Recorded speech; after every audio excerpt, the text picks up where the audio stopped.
Da nossa família já existia a tradição de bisavô para avô ser um escultor amador. Fazia esculturas fantásticas, aí eu pensei, essa é a profissão. A primeira obra que eu ajudei a fazer, que era grande, era um Cristo de 4 metros com a cruz de 8 metros, que hoje está em Umuarama. Trabalhei com o tio sempre em obras sacras, era o que mais tinha comércio e o que mais se vendia quando as obras eram boas. Esse Alphorn, ele tinha um som que se propagava a 8 quilômetros.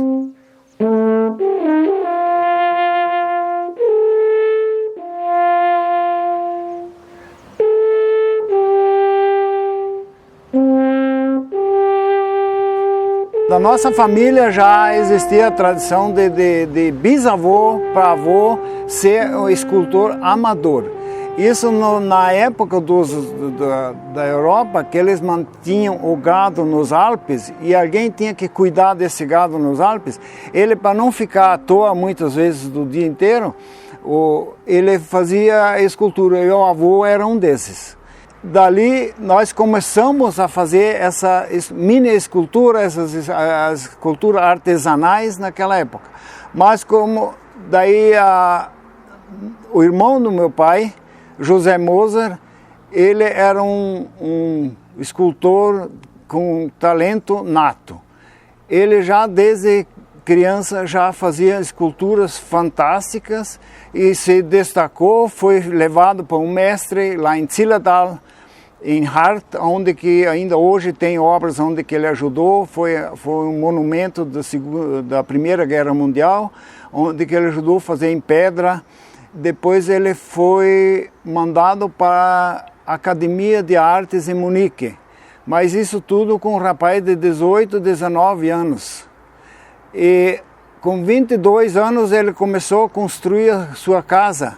Construiu uma casa e no 33 ele casou. Como na época o turismo vinha muito da Alemanha para a Áustria, e a Alemanha já tinha um pensamento de unir a Áustria para a Alemanha, juntar esses dois países. Aí, para enfraquecer, que a Áustria não estava interessada nessa união. Para enfraquecer essa união, a Áustria adotou um tipo de... era 1000 Marksperre, era um imposto que você pagaria 1000 marcos se você quisesse ir da Alemanha para a Áustria. Aí na Áustria acabou o turismo totalmente. Meu tio, como escultor, não vendeu mais nada, não teve mais nenhuma encomenda. Ele fez um Cristo, mais ou menos 1,70 m, para Brixen, isso tudo com 22 anos. E com um acabamento fantástico. Mas depois dessa crise com a Alemanha, os alemães não vieram mais para a Áustria, ele se decidiu, vendeu a casa, em 1935 ele veio para o Brasil. E aqui no Brasil ele encontrou a madeira de cedro que o encantou. Aí ele começou a fazer esculturas em cedro e uma das obras que hoje está em Três Arroio foi uma das obras que um cedro de 1,80 m no toco e uma imagem de Pietà que dava 1,90 m por 1,80 m, que era de um bloco só. Que mais tarde, aqui faz uns 10 anos talvez, o Brasil fez um selo nacional dessa obra devido ao acabamento perfeito. Em 1948 ele fez um crucifixo que foi levado para Sorocaba, em São Paulo, que tinha uma cruz de 8 metros e um corpo de 4 metros e pouco. E essa cruz foi posta na igreja e o padre pediu quem quisesse doar dinheiro para pagar, e antes de a cruz ser pendurada, o crucifixo já foi pago pelo povo. De tanto que o povo adorava a imagem e de tão bom que era o seu acabamento. E isso tudo com um rapaz de 27, 28, 30 anos. Isso é muito precoce, muito novo, ele já era muito bom. Em 1955 ele fez um crucifixo para o Congresso Eucarístico do Rio de Janeiro. e eles foram de avião de Videira para o Rio de Janeiro, levaram esse Cristo com a cruz de 3 metros, desmontado, montaram no Rio e desfilaram no Rio de Janeiro com o traje austríaco. Isso praticamente 10 anos depois que tinha terminado a Segunda Guerra Mundial. Voltando à história, em 1943, ele tinha uma exposição em Porto Alegre e essa exposição foi destruída quando o Brasil entrou em combate com a Alemanha. Ela foi jogada tinta, foi quebrado os braços com martelo, foi danificada. E essas obras estavam no fundo da oficina, dentro de uma caixa que um amigo tinha enviado de volta para Tresilha, lá de Porto Alegre. E essas obras ficaram no ateliê do meu tio até nos anos 1965, quando eu fui trabalhar com ele. Eu raspei as tintas, raspei tudo, onde é que, os defeitos, e comecei a arrumar, e ele deixou, era um São Jorge de quase 2 metros de altura. Esse São Jorge foi vendido por um preço bem alto para um frigorífico de Maringá. Aí eu pensei, essa é a profissão. E eu digo, vou ficar nisso aí. A primeira obra que eu ajudei a fazer, que era grande, era um Cristo de 4 metros, com a cruz de 8 metros, que hoje está em Umuarama. Daí ele tem mais umas peças em Rolândia, que são as vias sacras, que dá 1,10 m de largura, 1,70 m de altura e 12 centímetros de profundidade, com 6 personagens em cada estação. Dessas ele fez 2 vias sacras dessas na minha época. Então isso são obras, ele era muito rápido e muito perfeito. Então até hoje eu considero um dos maiores que eu conheci, fora os da Alemanha, que eram uns gênios, onde eu pude trabalhar também por 2 anos, de 74 até 76. Ele veio em 1935 e foi para o norte do Paraná em 1953. Aquela época o Paraná endoidou, ou quer dizer, a plantação de café endoidou o povo. Aqui de Tresilha, junto com meu pai e meu tio, foram mais 10 jovens que tinham vindo da Áustria, foram para o Paraná para plantar café. Mas em 55 veio a desgraça, caiu neve aqui em Tresilha e no Paraná a geada matou o café. Aí acabou, isso tudo foi uma ilusão, todos voltaram com a cabeça baixa e ficaram felizes em Tresilha. E o meu tio, na época, fez um crucifixo para aquele Congresso Eucarístico do Rio de Janeiro. E ele terminou esse crucifixo aqui em Tresilha porque eles embarcaram em Videira. E foi com um grupo de 5 pessoas que ele foi carregar essa cruz no Congresso Eucarístico.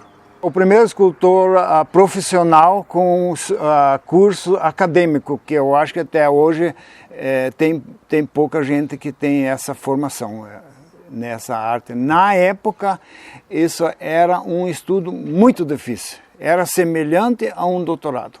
Trabalhei com o tio sempre em obras sacras, era o que mais tinha comércio e o que mais se vendia quando as obras eram boas. Mas a igreja era muito exigente, porque os padres não são igual a um comprador comum. O padre, ele entende, ele quer ver o que ele vai expressar para a igreja. Então, nós mudamos um pouquinho o estilo, não como um crucificado de antigamente, que o Cristo era um sofredor. Hoje, e naquela época já, o Cristo já era uma expressão mais suave. E isso a igreja exigia, que o Cristo não deve ser tão sofredor como ele é representado em muitas obras antigamente.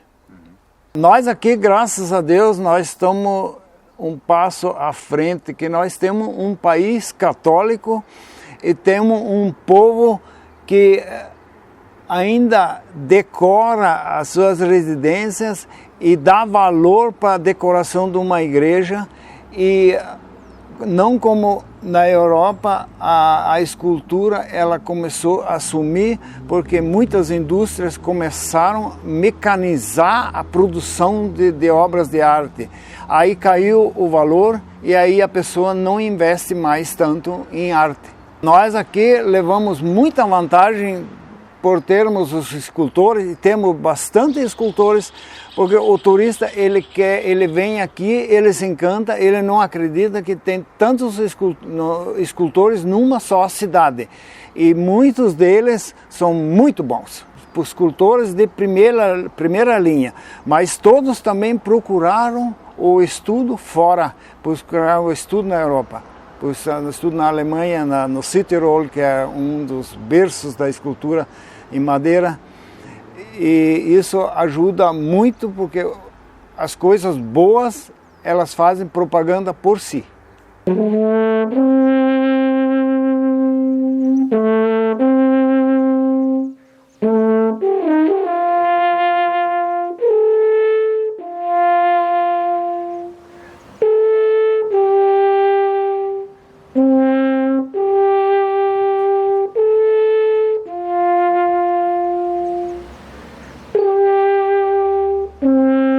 Há 40 anos atrás eu conheci um primo do meu pai e ele me mostrou 2 álbuns que ele mesmo tinha feito. Eu sempre tinha isso, eu vou fazer um álbum, eu tinha essa medida na cabeça até hoje, eu não marquei nada, de tanto que eu gostava, eu sabia as medidas que tem que ter esse instrumento. Só que na época o instrumento era feito numa peça só, que dava 3,27 m, e hoje nós dividimos essas peças, e 3,27 m é difícil você transportá-la. E hoje nós dividimos essa como eles fazem hoje, eles dividem ela em 3 partes, aí dá 1 metro e pouco cada peça. Aí ela é fácil de transportar. E quando eu vi como ela é feita, não tem problema. Ela não usa nenhuma broca, como todo mundo pensa, ela só usa formão. E essa ferramenta grossa, formão, para a parte de fora, os desbastes, daí é com a lixa e o acabamento. Não tem nenhum risco de máquina. É um instrumento musical que é musical, praticamente surgiu como todas as bandas que existiam na Europa, eram todas bandas militares, era o tambor. E depois do tambor eles acrescentavam uma flauta, mas era tudo do exército, tudo dos voluntários do exército. Esse Alphorn, ele tinha um som que se propagava a 8 quilômetros. E eles eram usados pelos guardas da cidade. Então, em volta da cidade tinha esses tocadores, eles tinham os Alphorn, os guardas tinham esses Alphorn, e com esses Alphorn eles anunciavam a chegada de grupos de pessoas estranhas, que na época era muito comum. Eles iam de carroça, de carro, mas iam andando pelos países que era tudo terra sem dono. Eles iam à procura de terra ou eles iam à procura de roubo, e isso existia naquela época. E esses Alphorn era uma maneira de se comunicar.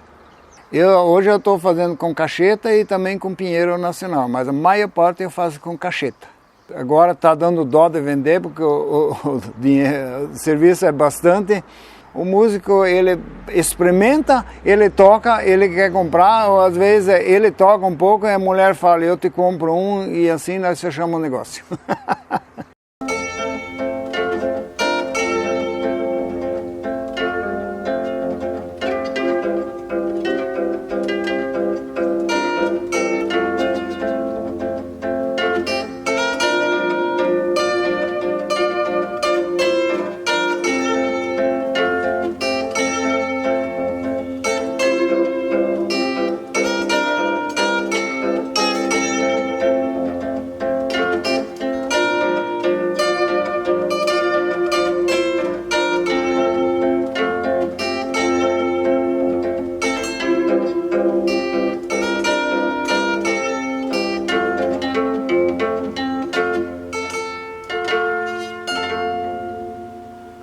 Uau!